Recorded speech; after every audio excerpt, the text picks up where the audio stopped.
whole downtown Jefferson City studios here, blocked from the state capitol. My Stein, again, I love this Stein. Clydesdale top, Anheuser-Busch Eagle. Love the old equine palace. You can't beat that. It's even circular, so you can ride the horses. Outstanding. My buddy Bill bought me this. Very grateful. Thank you very much. Um, let's dive right in. The Senate started. When Senator Bratton stood up this today and said, "I have an amendment. It's not a poison pill," the Senate's actually begun. I actually don't think Senator Bratton was interested in killing Senator Huff's bill. He withdrew his amendment, but I do think that's the kind of amendments that are definitely. It's like um, if someone tells you it's not a poison pill, it probably is a poison pill, right? But I don't. It's only a poison pill if you drive home and stick it on there, make people vote on it, and put it on your bill. It's not a poison pill if you offer and talk about it. That's just being a senator. I thought he raised a good point. I thought he raised a very good point about there are definitely parliamentary moves meant to put amendments on bills to kill them. That's the way it is. It's not necessarily always the case though that every amendment you put on is meant to kill a piece of legislation, and you know it is tough sometimes if your bill is controversial to move through the process very quickly. So what happens is if you have a bill that's kind of aggressive on a social issue, that will be hard to pass. Oftentimes, what senators do is they'll stick them on pieces of legislation that are more about some common sense things like this broadband thing that Senator Huff had. But it was interesting. He didn't stick it on there. The bill moved. The Senate is moving. Really, if you'll notice, some people don't even start worrying about Jeff City till February because there's committee work and stuff. And House committees are very important. A lot of legislation is really impacted the House committee. In a Senate committee, the senator's like, whatever, just moving on. We'll do it on the floor. A lot of deference is given to each other in a committee, just moving things through. Um, and I think today, though, you have the Parents' Bill of Rights on the floor right now. So I did an interview this morning with Brandon Rather. Love talking to Brandon Rather. Brandon Rather is absolutely a Republican, conservative Republican. He's got some sense. Brandon he's got some common mid-Missouri horse sense, which makes him fun to talk to. And we were talking about this Parents' Bill of Rights. Look, I think it's a fine thing to put the curriculum online. The curriculum companies, I didn't know this. This is the kind of thing you ever see something in government, you're like, well, what's that about? And there's actually a good reason behind why people do certain things in government. I just said, well, put it all online. What's the problem? Well, some of these companies, I guess they buy curriculums from people. I don't know how that works. Not my field of expertise. But the curriculum companies say it's copyrighted. And look, I don't really want people taking stuff we do and using it for their own purposes, right? And if it's something private, I send out. I prefer it to say private, right? So I mean, copyright law is what it is, and I don't know that world, but it's customary. So there's some issues with that, but I think Senator Kenney's kind of worked through those issues. Then they have a thing. This is the part that's funny. Um, it's called critical race theory. If you've seen critical race theory, I think so. If you wanted to ban the teaching of the theory of relativity in school, right? Well, you would ban the teaching of the theory of relativity, right? Because I could explain to you what the theory of relativity is. I mean, I couldn't, but Kelton could, or somebody smart could. And you could say, don't teach this in school anymore. This is illegal. If you do it, we'll give you 50 lashes or put you in prison or whatever the punishment would be. However, critical race theory, I think it's like porn, right? I said this on the radio this morning. Porn to my sainted mother in West Butler County is probably a broader definition than it is to me or Kelton. Let's just pick on Kelton, Mom. My mother would think many things are porn that Kelton, who's a dirty sinner, would not think is porn. So critical race theory just looks like I have seen plenty of things in schools that I thought, okay, the person that did this textbook is trying to push an agenda, right? It's like, when's the last time you've seen a bad guy in a movie that was black? It is what it is. Um, so are those things exist? Yeah, they do. I think you have to, and for some ways they exist for fine reasons, and sometimes they exist like in a way that's not very helpful to anybody, including the folks who they're trying to help. Um, so anyhow, it is what it is. Uh, so the way I read this bill, which I never read a bill, but I just couldn't understand what it was about. Actually, I read Sarah Kellogg's article on Salem Public Radio. And she outlined what it was now, instead of banning critical race theory, which I'm not sure people know what, I don't know what the hell that even is. I'm sure other people probably do. They're smarter than me, but they said, well, if it's deemed offensive, well, then you go and have some meeting with the school board and the parent, and then somebody can get a $500 fine. This is the problem with thought police. I think you should ban critical race theory, from what I've been told that it is. I don't think anybody in the state is going to notice when you do it, except angry people on Facebook. But I think you should ban that. I don't. If my son's being racist, I want to be told. If I think he's being racist, I'm going to deal with him. I don't need the school teaching him about it. I'm telling you again. I've said this before. Schools are not blameless in this stuff. If every time you turn on your TV, America is very, very, very, very, very racist. And as a white guy, I'm probably not the person to arbitrate that. However, if you've been teaching diversity classes for, Kelton, when did you graduate high school? 2019. So I was 98. So wow, I'm old as hell.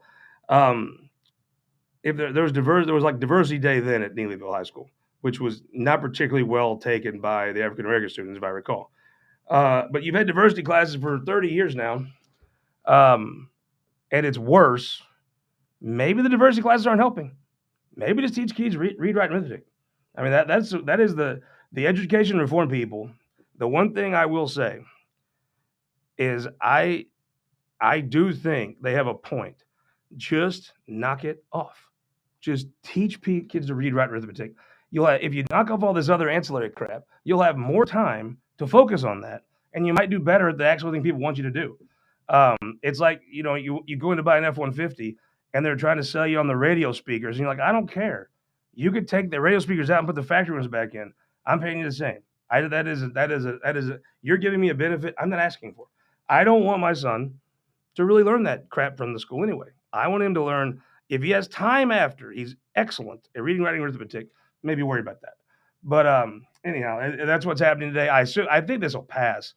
You know, the fact is, schools are ran by school boards elected by the public. And frankly, what is critical race theory in Webster Groves is probably not going to be critical race, or is going to be critical race theory in Farmington, right? If it's there, Webster Groves people are from St. Louis. St. Louis people highly offended by everything. So I'm just saying, like, maybe it's the best you could do. Like, pass a parent's Bill of Rights. If that's what you need to move on, great. Whatever. Speaking of great, Courtyard by Marriott. Oh my God. Everything you have in Jeff City now is at Courtyard by Marriott. They're killing it. And I'm gonna bring back my guarantee here. So when you go to book things, right? If you're at a good event, it's gonna be the Courtyard anyway. Now, the one thing is, if the event's more than like 200 people, then it probably can't be there, right? Like our event that we'll have, it'll have to be at a bigger building, just they don't have the space for it. But any meeting in this town now that is 200 or below, trust me, Courtyard by Marriott. Nobody cares. You'll know if your association is varsity or JV, depending on if you're at Courtyard by Marriott. Caleb Jones, A-list all the way, right? If you want to talk about who does things right, Caleb Jones. Where was the call? Hey, Kelton, get one guess where the co-op reception was. Courtyard by Marriott, of course. Caleb doesn't suck. So anyhow, I'll bring back my promise to you. $20. If it's within $20, you get on whatever website you do. You get on the Courtyard by Marriott website. However you book your hotel rooms.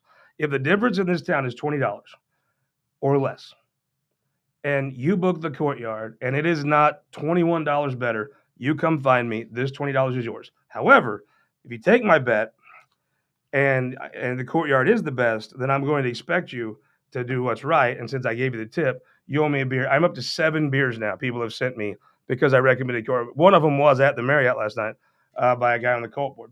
But you have a meeting, trust me, you don't have your meeting somewhere else. Have your meeting at the Courtyard. I guess just the moral stories don't suck. Have your meeting at the Courtyard. It's the move. That's the place. So the next thing's going on. I got a question here from Bob. Bob, he's from Twitter, but I know it's a St. Louis guy. I can just trust me. My wife tries intuition, can tell. Yeah, what do you have a problem with charter schools? Okay. I actually kind of don't have a problem with charter schools.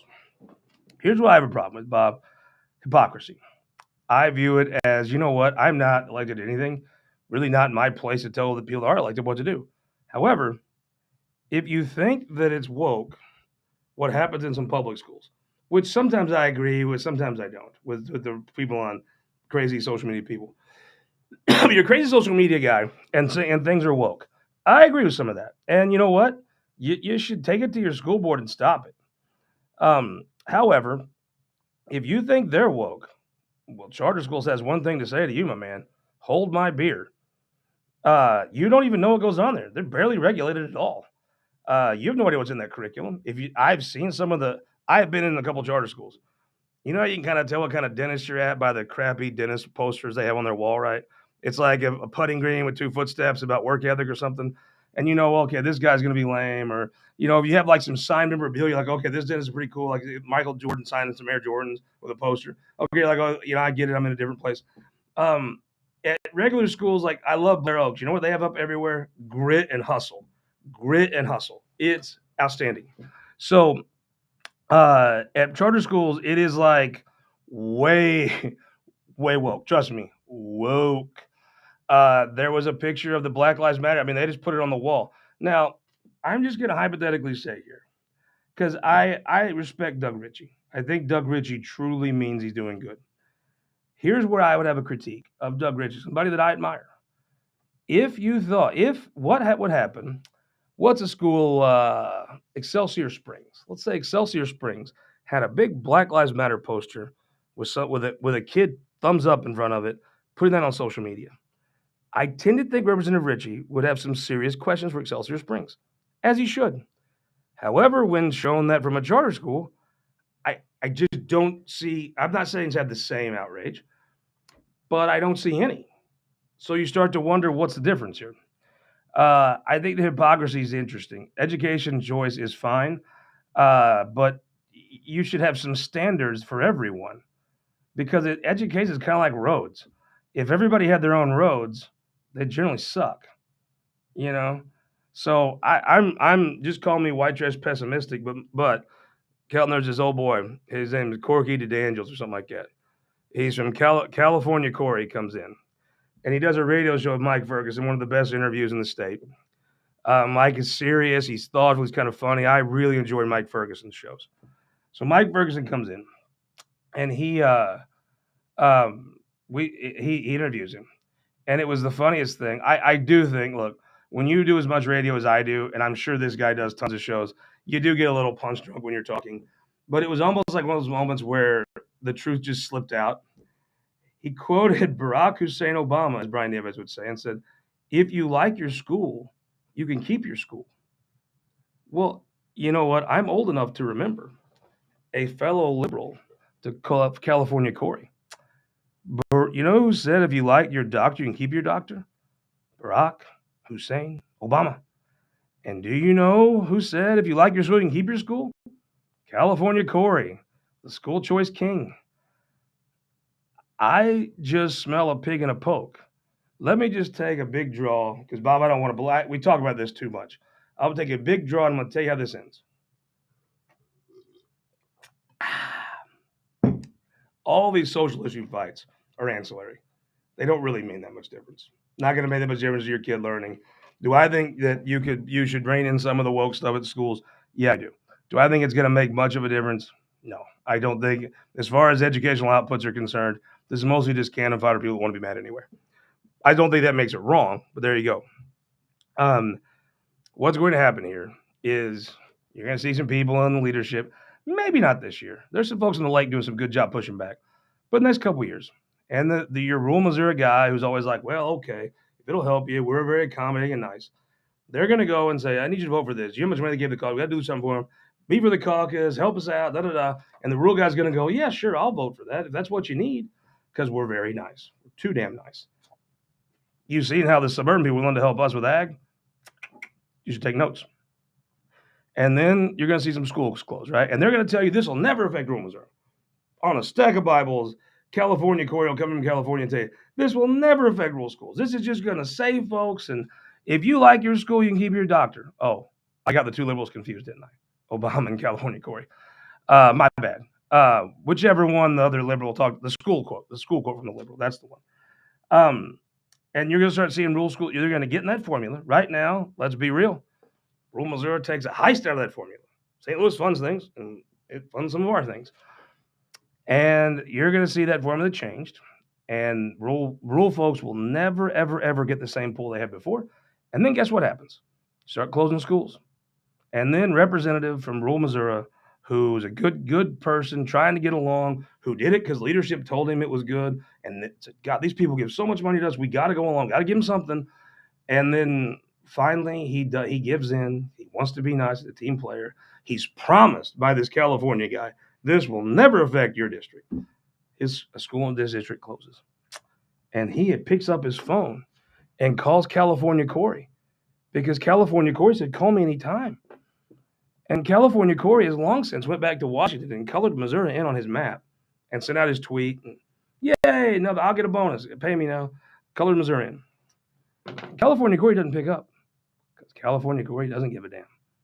Your people suffer. California Corey goes on. He takes his bonus from colored Missouri in on his map, buys a new skateboard or whatever California people do, a latte or what do California people drink, Kelton? I guess rural Missourians tears because but that's what happens here. Now, you can say I'm wrong, but I'm pretty good about ferreting out old boys who are full of shit. Pretty good track record. I got time for one more question. Then I'm going to get back to Capitol. Oh, this is it. Yeah. Brad from Wentzville says, why do you make fun of St. Charles County? Because you're all nuts. And you know it, Brad. Come on now. We'll look at the craziest things that get filed, and you know St. Charles County people are a way big majority of those. You know that. Be honest, Brad. You knew the answer to that question before you asked it. He says, what about the AG's race? I saw Will Sharp just got in. I mean, Will Sharp was running for AG the whole time. I don't really understand the indecision about not. Will's a lawyer. He wants to be the attorney general. I'll give you the race breakdown after I take me a swig out of my side of knowledge here. In my view, the race breaks down like this. Not much different than before. I read some of the articles. I don't know if he sent out a press release or what Sharp did, but I read where he's officially jumped in. So it breaks down like this. Will Sharp is a genius. One of the smartest people I actually have. Will Sharp probably is the smartest person that will allow me to text him. That's probably the truth. Will's backstory to run is not great. Not just being not from Missourian, but privileged black privilege, and not white privilege, just rich. He's going to run on everybody in Jeff City's bad. It's a big club of people. You're not in it. They are bad to you. I'm gonna come in. And I'm gonna save everybody. And he's gonna have a lot of money. I mean, a lot of money to tell that story. A big part of his campaign was he got a guy named Leo Federal Society Leo something. That guy has a lot of money. If you've heard of Josh Hawley, it's because it's Leo guy. So he's going to come out and say Andrew Bailey is not good. There was a piece put in some Washington newspaper. I don't know. I can't remember the name of it, but it was basically that Andrew Bailey sucks. He's been on the job like 2 weeks, but somehow he already sucks. But that's kind of be the case. Andrew Bailey's not really conservative enough. I'm conservative enough. Andrew Bailey's going to say, well, I'm a war hero, so while I was defending your freedom, you were suing people, and I put people in prison, and he's going to, I mean, that's kind of be his take. Now, I think that Will has a, if I had to guess, and I don't know, I don't even know who's running Andrew's campaign, to be honest with you. That's not been top flight stuff. I mean, when Sharp announced, he announced with our Axiom on board, organized to a pen rolling. So I don't even know who. I guess I know who you would call. He did hire somebody for communications on politics a little bit ago, but I don't really know who's running that campaign, and that probably is something that should have been figured out. Like on the list of stuff to do, that probably should have been done. But I do think that Sharp has the I think one issue that if I had to guess will poll well is he's been a United States attorney, and he was a United States attorney in the Biden administration. Now, in reality, that makes no difference. U.S. attorneys are pretty much just like old school kings, or what was Stalin, the general secretary. If a U.S. attorney wants to put you in jail, there is nothing stopping them. You can't fight them. They'll just put you in prison. It is what it is. but they're generally not that. They're political, like to boost themselves. It is generally a not, and Will was a nonpartisan employee, and those guys are pretty actually kind of nonpartisan. I think their biases for themselves arresting high profile people, but I don't. I mean, it's in reality he was not on the phone with Joe Biden or Merrick Garland or that stuff. But in campaign crazy land, I don't think that'll matter. Just like Andrew Bailey is not part of some crew to somehow stick it to some theoretical Missourian or they or whatever. But in political fantasy land, that won't matter. And look, you have to realize these guys are going to campaign. They need to. They're going to do what they need to do to win. And if you have a beef with that because you think Republicans do that, no, they do that. So do Democrats. Nobody you support doesn't do the same kind of stuff. It is what it is. If you need to be told it's all bad, go to the Star and the Post. They'll tell you all the Republican stuff's bad. If you need to be told the Democrats are all bad, go listen to right wing radio in the morning. They'll tell you the same stuff the Democrats do are bad. If you don't want to be bullshitted, stick around. So the way I see this race going will be Bailey will be attacked as like an insider, part of some evil crew of bad people in Jeff City. Sharv will run as a guy's going to come in, and when Sharv arrives, everything's going to be different. I think Andrew's going to run as I'm a war hero, and I put people in prison. As far as the backstory, Bailey has a better backstory as far as fundraising. I tend to think Will Sharp has the capacity to, with his own family, fund a race for the full way, probably double whatever Bailey can raise. He can probably put in. So money will not be his issue at all. I saw he got a check from the Federalist guy. That might mean they're going to come in and help. But also, sometimes when people can self-fund, other people don't want to pay because they can self-fund. But I assume there's going to be some help from some national folks.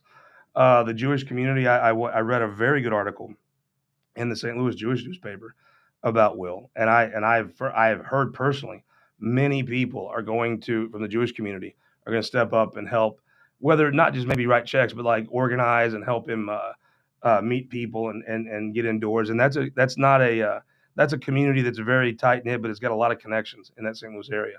So that'd be very helpful if that's the case.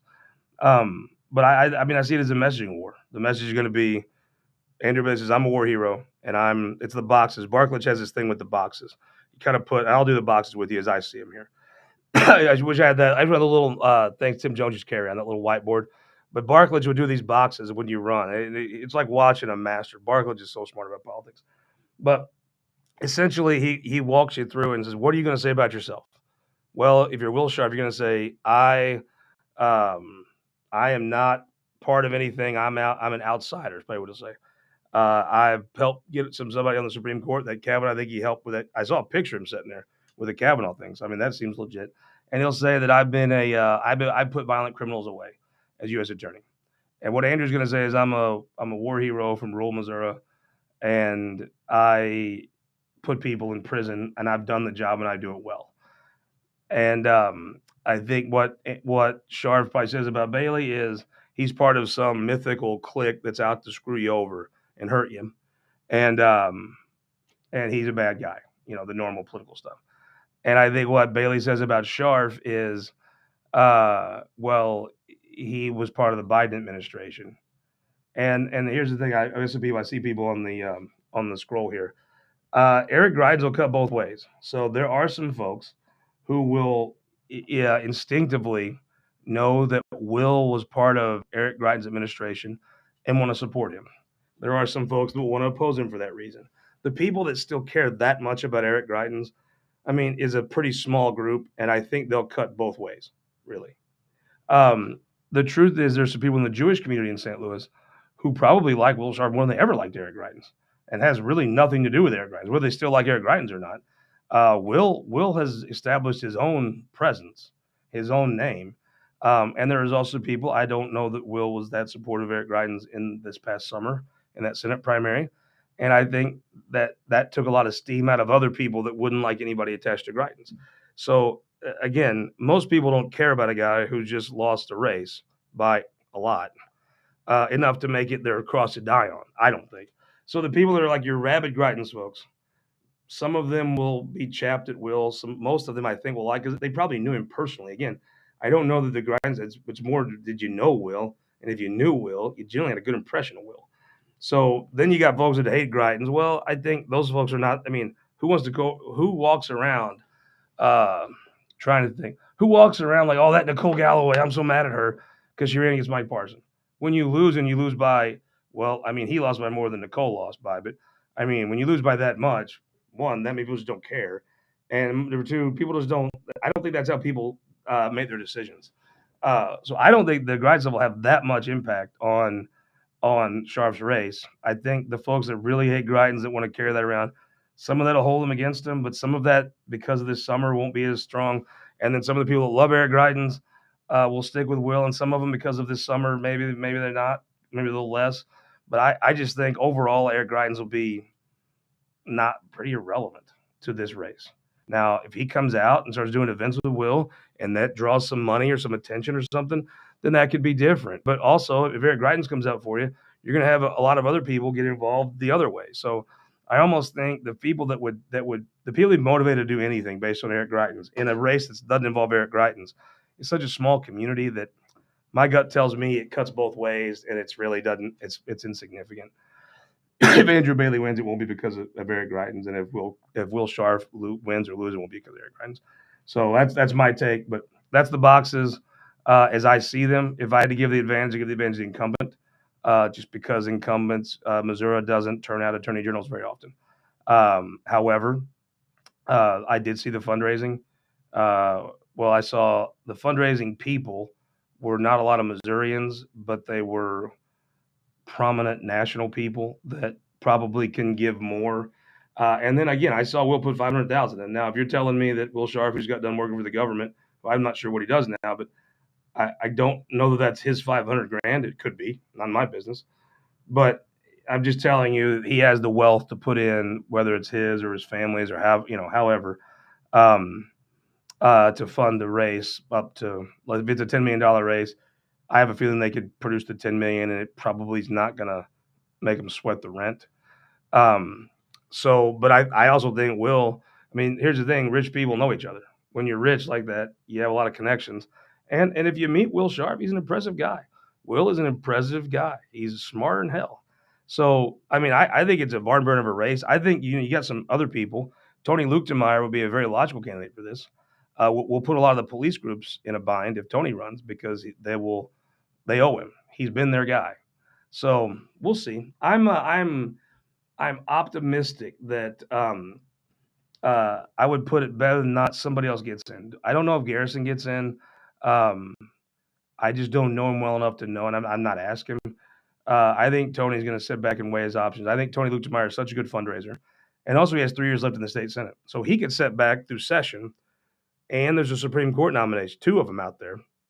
One of them is probably going to be a Southern District person, if I had to guess, or Southern Missouri person. The other one, who knows? I know there's some serious people that think Tony might be a very good Supreme Court judge. He can set back because the guy can raise money. Plus, he's going to get money for people because he's going to be in the Senate for 3 more years. So he's the one of everybody that can sit back the longest. Dean Plocker, I think it would be hard if I'm Dean Plocker and I want to run statewide.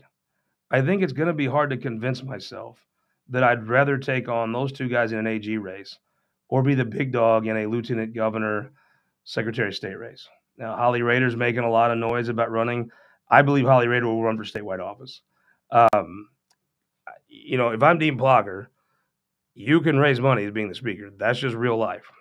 So he's probably the guy that can wait the longest to pick his shot, but he can't wait too long. I mean, that speaker's office is powerful, very powerful, but it's like the saying in the hourglass starts to slip through.